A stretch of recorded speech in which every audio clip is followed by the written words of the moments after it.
Fala, fala, tudo bem? Estamos aqui mais uma vez, eu e o Brunão, para falar um pouquinho com vocês sobre investimento, falar sobre finanças, né? Para quem não sabe, está chegando aqui agora, chegou de paraquedas. Esse é um projeto que a gente já estava pensando em fazer há algum tempinho. A ideia aqui é falar um pouco sobre assuntos que têm a ver com finanças pessoais, investimento, mercado de investimento, ação, bolsa, falar de tudo um pouco. E a gente entra bastante também no dia a dia, então se envolve em política, né, em economia, passar um pouquinho de maneira fácil, mais simplista, um tema que para nós já é muito comum no dia a dia, né? Mostrando a verdade para você aí de casa, que isso é um tema que você tem que abordar, tem que se preocupar e que não é difícil, é nem um bicho de 7 cabeças, né? Então, se você ainda não viu, a gente já está com 3 vídeos gravados, a gente vai deixar aqui já na descrição, falar um pouquinho de câmbio, né, nossa dívida brasileira, esse negócio todo mundo está fundamentos macroeconômicos. Exatamente, falando de taxa de juros, inflação, e hoje a gente vai falar de uma teoria, né, uma ideia, um conceito que se chama dinâmica da dependência, né? Dinâmica da dependência, para quem não sabe, é um processo, um conceito onde a gente costuma ver, seja em organismos como empresas, relações pessoais ou até movimentos governamentais, econômicos, onde um participante ele cria uma estrutura onde se beneficia da atuação do outro e põe você lá basicamente numa rodinha de rato girando. E a gente acha que está sendo salvo. Esse é o principal ponto, por isso a dinâmica da dependência. Então, no final das contas, é alguém que não corre os seus riscos e qualquer benefício que você tenha, ele se aproveita também, fazendo você cada vez mais ficar mais dependente e depender da estrutura dele. Sem perceber, né? É muito sutil isso. Essa é a principal questão, né? O cara vai te injetando, vai te dando açúcar, né? Vai te dando aquela droga branca que você não percebe, acho que é bom pra ti, no final dá errado. Então, parar de enrolar aqui, para começar explicando esse nome aí rebuscado, dinâmica da dependência, que é um conceito bem simples, falar um pouquinho de atualidades e como, por exemplo, o teto do gastos, que é algo que a gente está vendo muito aí no jornal, tá todo mundo vendo, acho que não está inteirado, como que faz parte desse processo? Acho que isso eu acho que ele começa nele, né? Porque basicamente, até para desmistificar um pouco, talvez ninguém saiba, não é todo mundo que sabe a fundo, e eu quero tentar falar isso bem claro. O que é o teto de gastos que está falando aí em todos os jornais, em todas as capas de qualquer meio de comunicação? Basicamente, o teto de gasto foi uma alteração da nossa Constituição Federal de 1988, que, assim, muito simplista, ela limita os gastos do governo nas 3 esferas. Para que isso serve? Federal, vamos lá, vou chegar lá. Federal, municipal e estadual. A gente não pode aumentar o gasto do país acima do que é a correção da inflação. Perfeito. Então, se a gente gastava X, a gente pode no ano que vem gastar X mais a inflação daquele período. Por quê? Porque a gente tem um limite da nossa dívida que hoje vai beirar, daqui a algum tempinho já, 100% do nosso PIB. Ou seja, basicamente, o que o país deve é 100% daquilo que ele arrecada e produz, que é o PIB. Te devo R$100 e eu ganho R$100 por mês. É isso. E aí eu tenho que abrir mão de comer, de pagar meu aluguel, perfeito, de sair de casa só para pagar o que eu te devo. Você perde toda a tua capacidade de investimento, porque toda a tua arrecadação e produção de riqueza está indo para o pagamento da dívida. Basicamente isso. E isso é uma trajetória com, assim, digamos, com progressão geométrica e que ela vai para cima do 100%. E aí é uma bola de neve que é difícil sair. Então, no final, o teto dos gastos vem para tentar frear essa bola de neve. É isso, que é extremamente necessário nesse momento do Brasil. Porque você vai falar, os Estados Unidos têm mais de 100% da dívida PIB. Claro, mas muito mais gente quer comprar a dívida dos Estados Unidos e não do Brasil. Nós somos um país emergente, a gente precisa controlar esse teto de gastos. Então, basicamente, a gente não pode subir os nossos gastos além da inflação daquele período. Isso já foi instituído. Isso já foi instituído no governo Temer, o que é ultra importante e que o mercado inteiro olha como necessário para continuar investindo no Brasil. Perfeito. Pois bem, o que aconteceu toda essa semana, que a gente viu, na verdade, na semana passada, todo o rolo com o advento da pandemia, o Brasil gastou mais. O Brasil e o mundo, né? E o mundo como um todo, obviamente. Então, gastou muito mais. Essa expansão da dívida cresceu muito maior do que estava se prevendo antes da vinda da pandemia. A gente voltar o rolo um pouquinho para trás, inicialmente qual que era a ideia? Era o Brasil fazer uma reestruturação econômica, financeira, fiscal, como um todo. Pô, a gente está gastando demais. vai dar problema e isso vai explodir em algum momento lá fora. O que a gente faz para consertar isso? Põe um teto, ninguém gasta mais do que ganha ajustado à inflação. Para a gente começar a caminhar e chegar numa trajetória mais melhor, né? E vinha acontecendo. Reforma da Previdência. Que é um dos pontos. Reforma tributária que está para vir. Reforma administrativa. Que são todas extremamente necessárias. Independente se um concorda ou não. É matemática. Você precisa gastar menos do que você arrecada para você ter capacidade de investir naquilo que é importante. Que nem na tua casa, que nem na tua empresa. Então, pois bem, na semana passada, isso vai gerar um gasto adicional de um programa novo que todo mundo está ouvindo, que é o tal do Renda Cidadã, que a partir do ano que vem vai pagar as pessoas, ajudar, dar um auxílio econômico para as pessoas para continuar consumindo e a economia não parar. Por conta do Covid, muita gente desempregada. Da onde vem esse dinheiro? Isso tem uma necessidade adicional por volta de 40 bilhões de reais. O governo tem que escolher de onde que ele vai tirar esse dinheiro. Esse dinheiro tem que vir de algum lugar. Esse dinheiro tem que vir de algum lugar.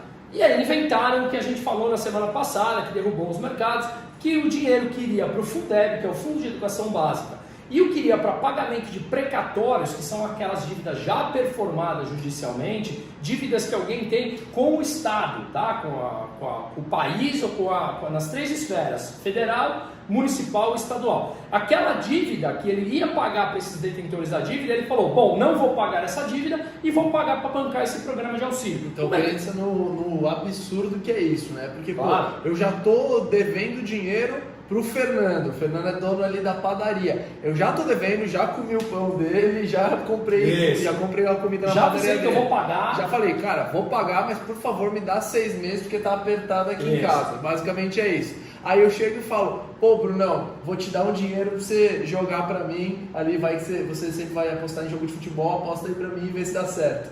Basicamente eu desvirtuo esse dinheiro que já tinha um ponto central e dou dinheiro para outro objetivo. Seja pro que for, empresto para o Bruno fazer um projeto, dou dinheiro para ele emprestado porque ele está precisando, abro mão de uma dívida para outra. Exato.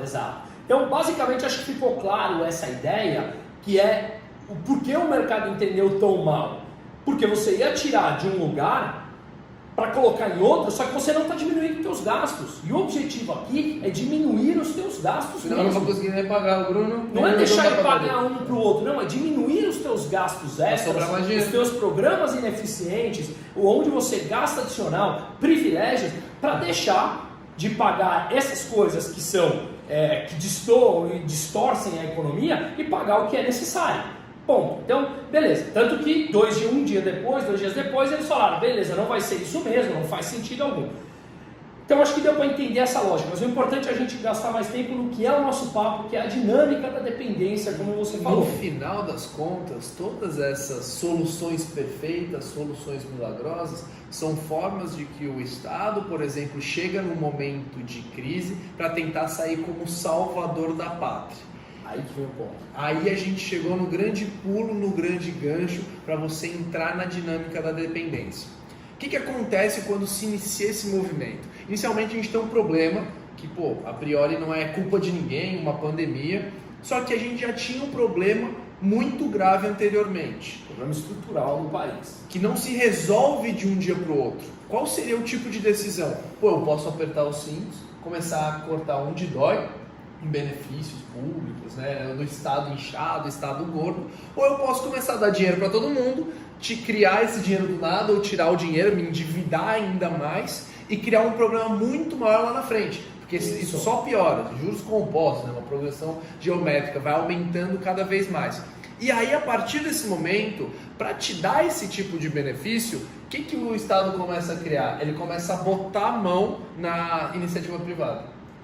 Sim, e na tua vida diretamente, porque quanto mais ele te dá dinheiro, e ninguém está falando que isso não é necessário, entrando nesse mérito aqui durante a pandemia, mas são maneiras sutis que vem acontecendo, até a gente pode falar de crises passadas, que eles vão interferindo, dando dinheiro, criando soluções, e você cada vez mais é dependente daquelas soluções que vão sendo criadas. Você também está aumentando a tua dívida, porque ele não está dando só dinheiro, você vai ter que devolver isso. Exatamente. Você vai ter que devolver o teu empréstimo, você vai ter que começar a pagar o teu FGTS que você deixou de pagar. Você como brasileiro residindo no Brasil e ganhando em reais, você está dentro de uma casa, ou uma empresa, ou um país que tem uma situação financeira muito pior. Então o teu dinheiro, o teu recurso, o teu status frente ao mundo vale muito menos. Tem até um dado aqui importante, até me desculpa se eu errar na vírgula aqui e tal, mas eu li que nos Estados Unidos, durante a história das últimas crises no último século, mais ou menos o americano perdeu 0,5% de sua renda, de poder de renda, tá? Poder de... caiu a sua renda mesmo. Nessa crise, eles subiram, acho que era 40%.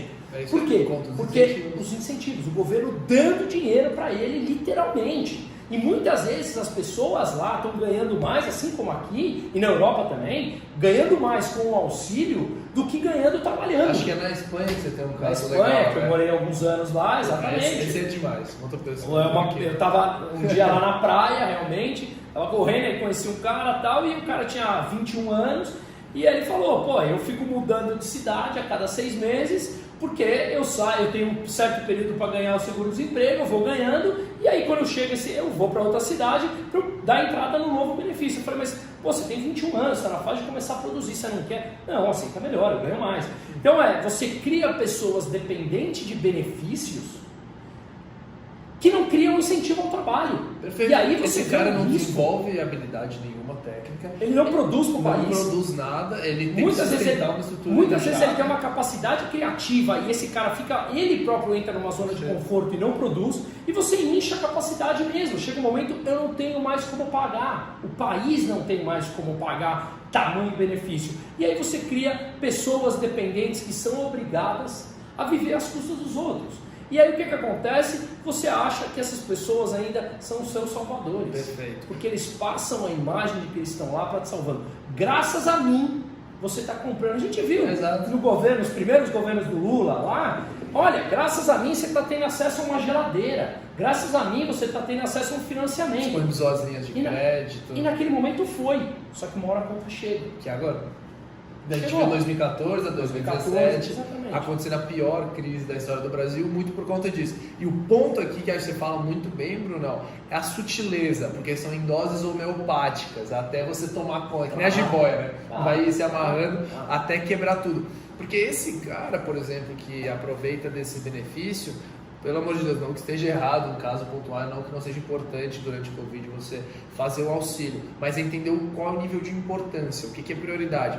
Quando você faz isso e começa a tomar conta dessa forma em escala na sociedade, da capacidade produtiva como um todo, o indivíduo ele se torna dependente, ele não funciona sem aquilo.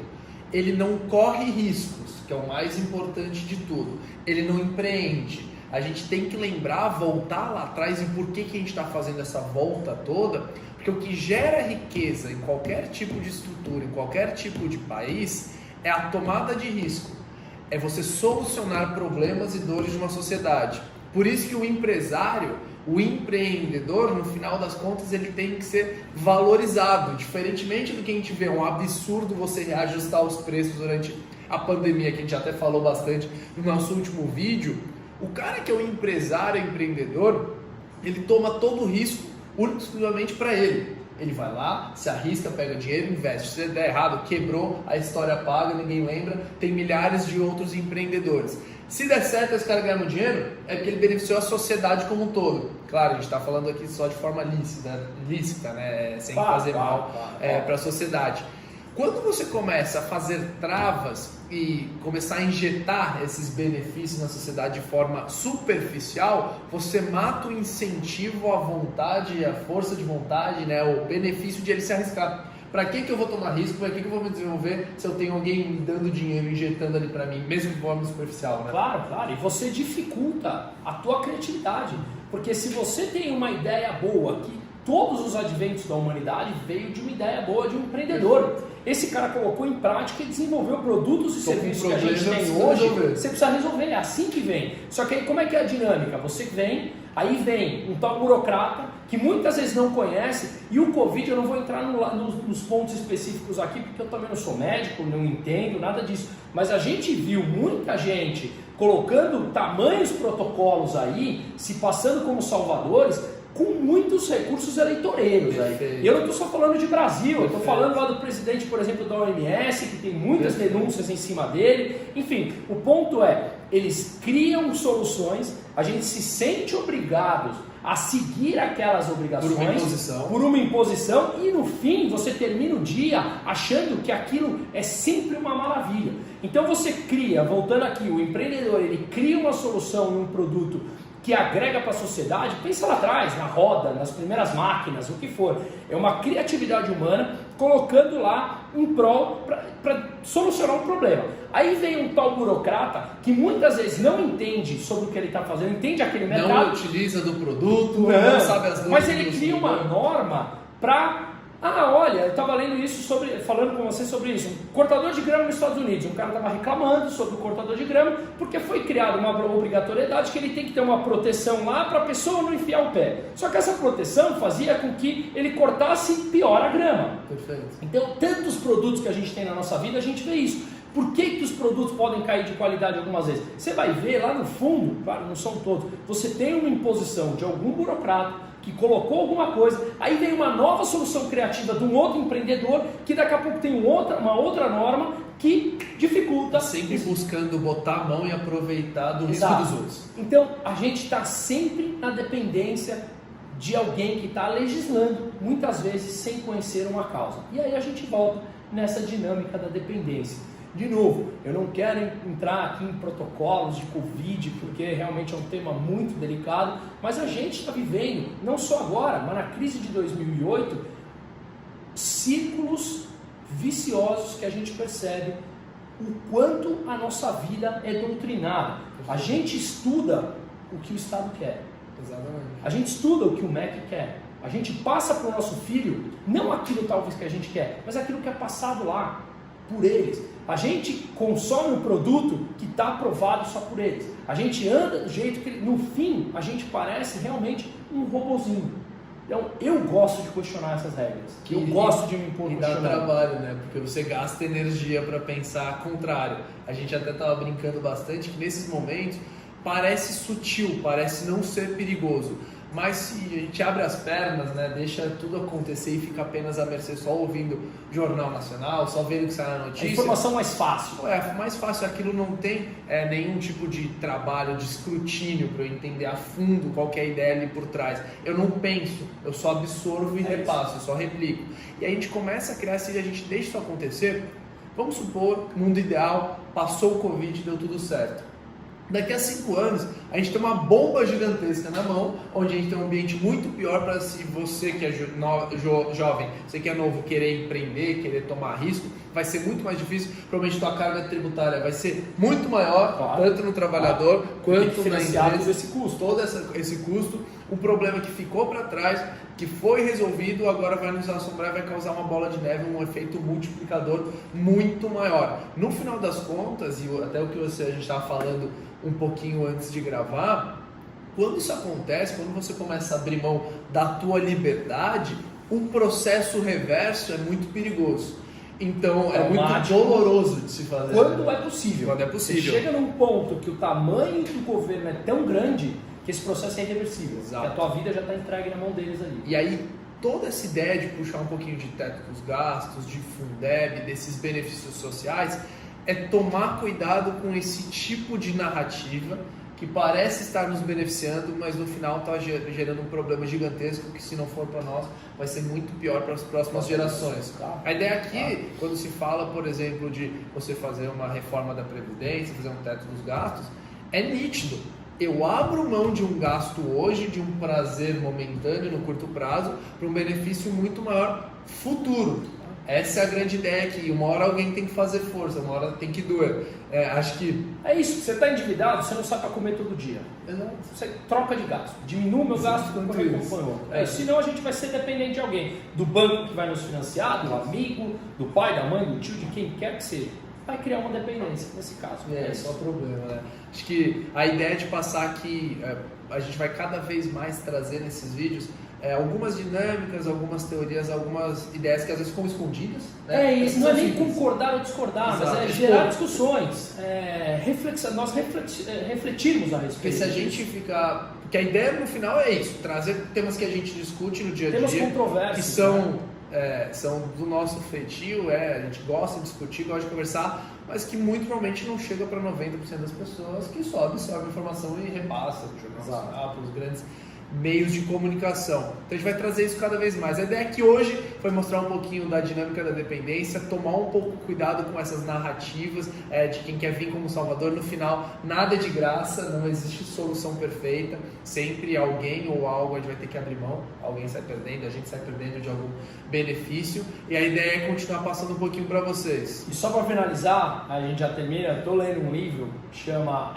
A Bela Anarquia, de Jeff Tucker, que ele basicamente fala o seguinte: o Estado sabe que se a sociedade civil se junta, ninguém pode contra ela. Não tem como. E se eles perceberem esse grau de dependência e todos nós nos juntarmos, eles não têm mais como concorrer, né? Então o que eles fazem? A estratégia historicamente deles, isso ele falando no livro, tá? É dividir a sociedade, fragmentar em pequenos grupos e aparecer alguém como o salvador da pátria para você. Porque a gente quebrado em vários grupos, a gente não é forte contra eles. Então é sempre a estratégia deles, eles saem como salvador da pátria e a gente continua, como você falou, o ratinho girando a rodinha e tocando a nossa vida. Se eu sou vários indivíduos pequenos, eu não quero gastar energia para o benefício compartilhado. Se eu sou um cara central que aproveita um pouquinho de cada um, aí eu faço muita força. Obrigado, pessoal.